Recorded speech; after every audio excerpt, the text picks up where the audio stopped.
I appreciate that they put that poll out there for people to share their opinions, and I really hope that they read them and that they listen, because they've always been really good neighbors in Stillwater and good members of the community, and I think that this will help that standing with the community and help that standing with being a good neighbor.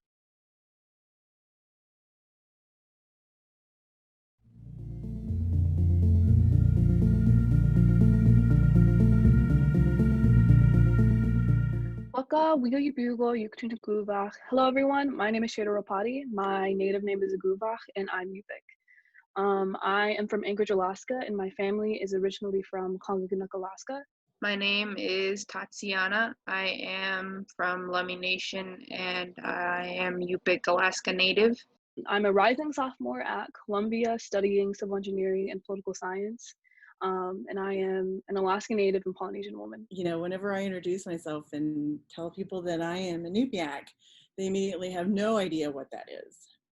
And when I explain that I'm from the northwest coast of Alaska, then they immediately say Eskimo.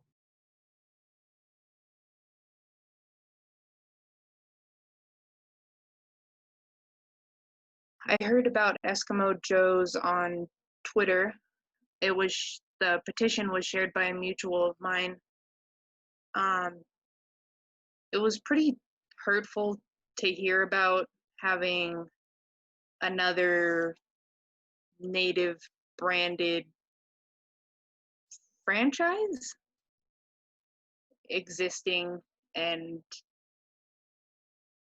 especially because of the negative connotations behind the word.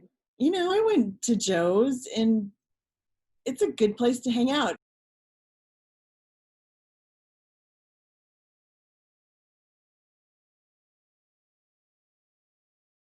I will not say the name at all, but I first heard of EJ's my first year from my friend who lives in Oklahoma, and I was just in shock because I've never seen anything like that. And even like the logo, it honestly was kind of scary because that's not what Alaska Native people look like. That's not what Inuit and Yup'ik look like at all. A lot of people have correlated this term Eskimo with certain physical features that I had. Even as someone who is pursuing their degree, studying civil engineering, studying political science, that I'm still referred to that term, that name. It's carried quite the burden my entire life, having to hear similar terms regarding my nationality and ethnic background. And I'm asking people to recognize my existence, but also my people's existence, and to not use it anymore. Like, just don't use it. The branding is so generic that you can change them to whatever you want, or just call it Joe's. You could keep your food, you could keep the restaurant. We are asking people to just change the name and to get rid of the insensitive logo and the picture and the depiction, because that is not what our people are. We are the real people. That is literally what our names mean. We aren't a raw meat eater. That's not who we are. It's a complicated relationship with that word, as are many things that we're looking at again these days.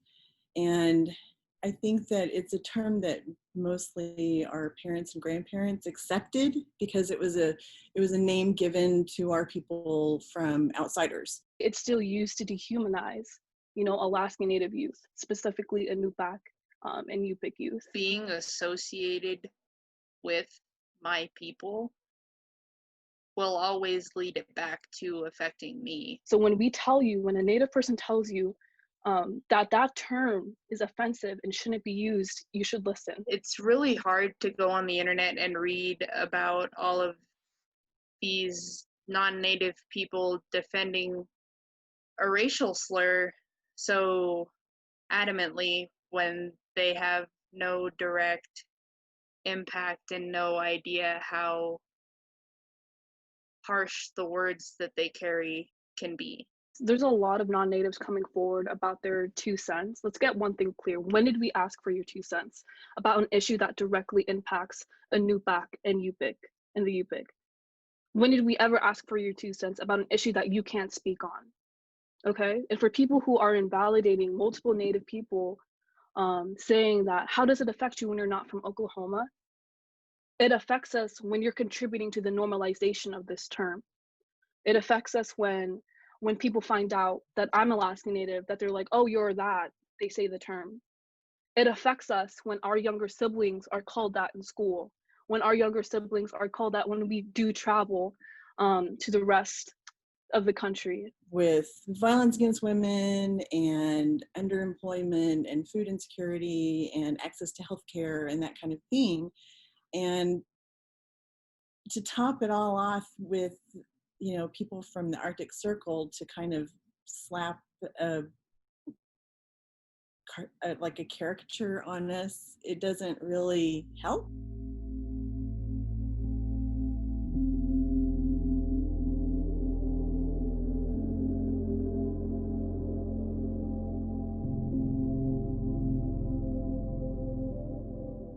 Lateral violence is very real, and there are some Oklahoman natives who are being really silent about this issue, who should be speaking out about this.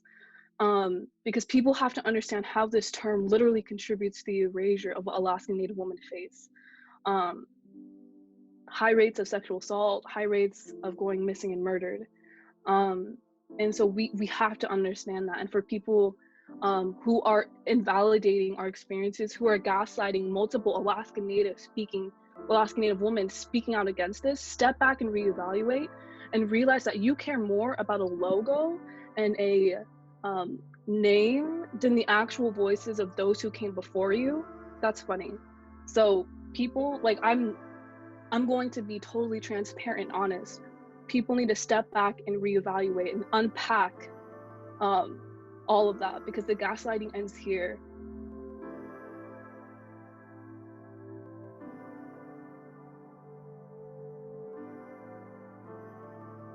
It used to get really physical through grade school all the way through high school. Now I'm pretty non-confrontational. In college, I've made a lot of really good friends who stand up for me when I encounter these situations in public. And that's really cool to not have to feel so much of that burden on myself. But it's been a lifelong battle, and it'll probably continue for the rest of my life.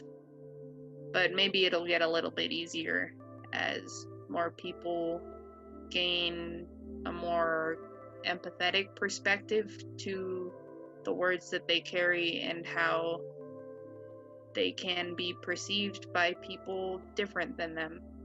I don't like calling it fighting racism. We're fighting for visibility. We're fighting for the survival of our culture. We're fighting to make sure people know that we are here. Because there are many people who still don't believe that Native American and Alaska Native and Native Hawaiian people are still here. I think one of the most interesting things about the United States is this tendency to elevate the image of like this Native person that is from bygone days, has been long gone, and you're celebrating people that you have pretty much killed off. Let's talk about how Indigenous peoples were long here before you were. That's sacred. There's a difference between tradition and sacred. There's a difference between your tradition and how your tradition literally exploits Indigenous peoples, literally benefits off of something that has historically been used to oppress us. There's a difference between tradition and sacredness. We've been here long before you were, and we're asking you to recognize our existence and to no longer use a slur that benefits off of our oppression, a slur that has been used to literally incite mass genocide in our villages, in our communities, that has been used by missionaries when they forcibly put our children into schools. These are stories that we can't forget because historical trauma is very real. So for people who are saying it's tradition, it's not. That's colonial. Continue to offer the educational resources to people, and then sometimes they'll listen to those that are like them more so than they'll listen to those that are like me. And if they can educate them with the information that I give them, then if it changes their opinion at the end of the day, yeah, the world's a less evil place to exist in. There are multiple organizations across the world who are no longer using this term anymore. Let's have a conversation about how that football team in Canada changed their name after the Washington football team changed their name. So if you're going to continue to protect this name, that's not on us, that's on you. It's something that I never thought I would ever see the day that somebody would talk about how Alaska Natives and Arctic Circle people are presented in the media and in the realm of mascots. You know, people talk about the Washington football team, and that's the term they were using is kind of an overarching term. And the culture in the Arctic Circle is just so very different from the culture that's in the lower 48 that quite often people don't realize that we're still around. To be honest, I have no idea how to get through to those people. I've tried educating them, but it's impossible to educate people who already carry this belief that you're lesser than they are, that you're not as intelligent as they are, that you're not in the same class that they deem themselves in. We will no longer be subjected to being your mascot, to being the name of your restaurant. That's not okay anymore. It's not cool. We're not your mascots. We are not your mascot. We are not your mascot.